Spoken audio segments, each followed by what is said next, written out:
Halo guys, bertemu lagi dengan saya Dr. Monita Sugianto, Magister Kesehatan Anti-Aging Estetik Medicine. Di video kali ini saya ingin membahas suatu treatment yang mungkin kalian pernah lihat ya. Treatment itu dilakukan di atas kulit kita, di atas kulit wajah, kemudian sampai berdarah-darah. Ada yang tahu treatmentnya apa? Ya, betul sekali, itu adalah metode microneedling. Nah, kita bahas ya, apa sih sebenarnya manfaat atau apa sih microneedling itu, bagaimana caranya, manfaatnya bagaimana, resikonya bagaimana, dan cara perawatan pasca melakukan treatment tersebut itu seperti apa.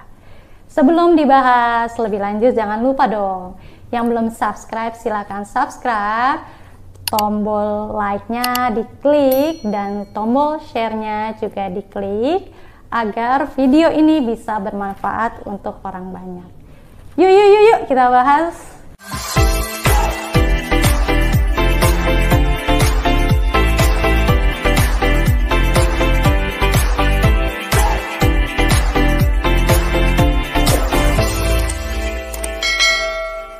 Oke, kita bahas apa sih microneedling itu.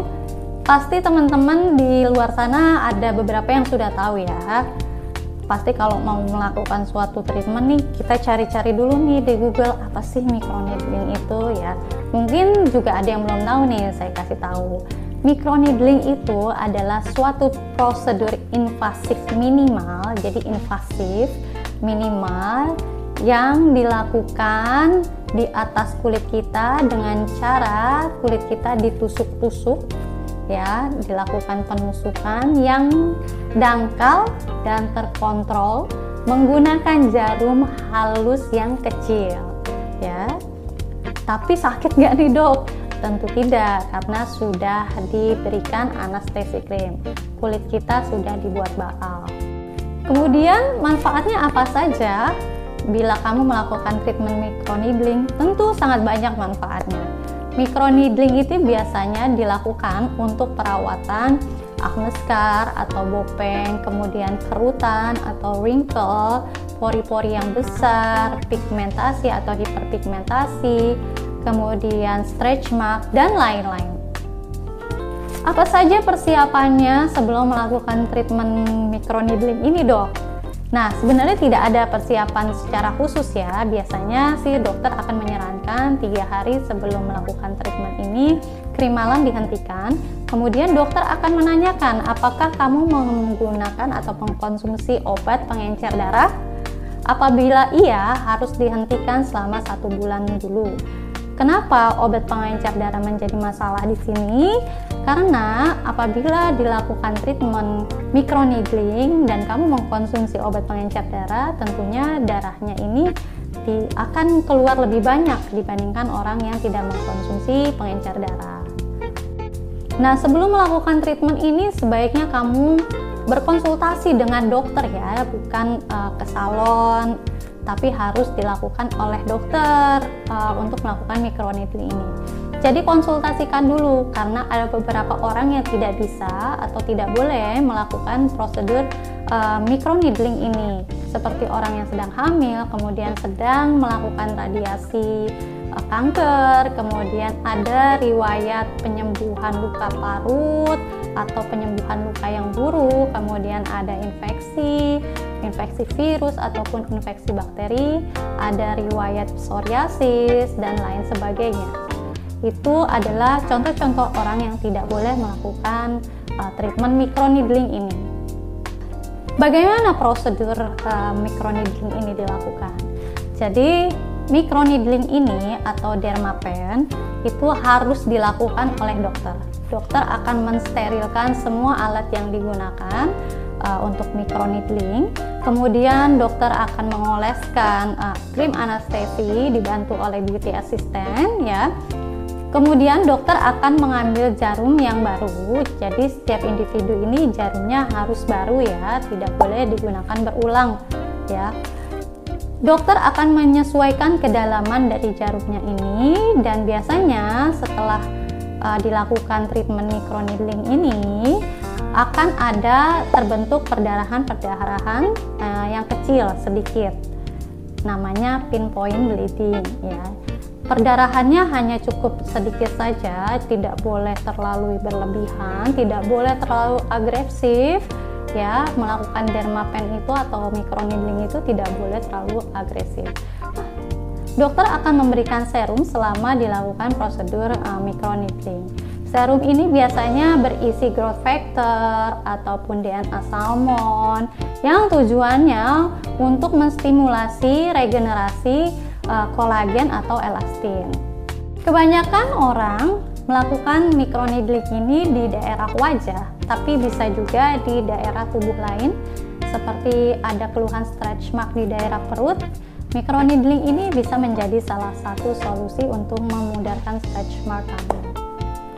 Prosedur ini biasanya dilakukan dalam waktu 35 sampai 45 menit. Yang harus kamu lakukan setelah menjalankan treatment microneedling ini, yang pertama adalah tetap menggunakan sunscreen. Sebisa mungkin hindari sinar UV. Gunakan sunscreen secara baik dan benar. Setelah melakukan microneedling, kamu harus menghentikan produk-produk yang mengandung agen pengelupasan seperti AHA, BHA, ataupun produk yang mengandung retinol atau retinoid selama 2-3 hari. Langkah selanjutnya, sebaiknya kamu jaga higienitas dari kulit yang dilakukan treatment dermapen. Hindari infeksi, biasanya dokter akan memberikan krim antibiotik. Gunakan selama 3 hari, kemudian jangan sembarangan menyentuh wajah ataupun kulit yang dilakukan treatment dermapen itu. Sebaiknya kamu jangan menggunakan make up ya selama 3 hari sampai kulit luka yang dilakukan dermapen itu tertutup. Kemudian untuk kamu yang sering ke sauna, nge-gym, kemudian berenang, sebaiknya jangan melakukan aktivitas ini selama 3 hari pasca treatment dermapen atau microneedling. Efek samping yang dapat timbul ketika kamu melakukan microneedling ini sebenarnya sangat sedikit ya. Jadi perawatan microneedling ini apabila dilakukan oleh dokter yang profesional ini sangat sedikit efek sampingnya karena merupakan prosedur perawatan yang cukup aman. Efek samping yang terjadi ketika kamu melakukan treatment dermapen atau microneedling ini sebenarnya cukup minimal apabila dilakukan oleh dokter profesional ya. Karena microneedling ini termasuk perawatan kecantikan yang aman. Namun dalam setiap treatment itu pasti ada resikonya dong. Nah, resiko microneedling ini diantaranya adalah pembengkakan, nyeri di daerah yang ditreatment, kemudian ada kemerahan, iritasi, kering wajahnya atau kulitnya, kemudian ada pengelupasan dan lain sebagainya. Namun ada juga nih efek samping dari treatment microneedling ini yang timbul ketika dilakukan oleh yang tidak profesional atau bukan dokter. Beberapa efek samping yang timbul itu diantaranya adanya infeksi. Jadi luka yang ditimbulkan itu saat microneedling ini tercampur infeksi karena alat-alat yang digunakan itu tidak steril. Akhirnya timbullah luka bernanah, itu salah satunya. Kemudian efek samping yang lain yaitu kulit menjadi menggelap atau perubahan pigmen saat setelah dilakukan microneedling atau dermapen ini. Untuk menghindari resiko yang berbahaya tadi, makanya sebaiknya kamu harus melakukan treatment dermapen atau microneedling ini di klinik kecantikan atau oleh dokter profesional. Ya, segitu saja informasi dari saya tentang microneedling. Semoga bermanfaat. Jangan lupa di-subscribe dulu ya. Terima kasih. Wassalamualaikum warahmatullahi wabarakatuh.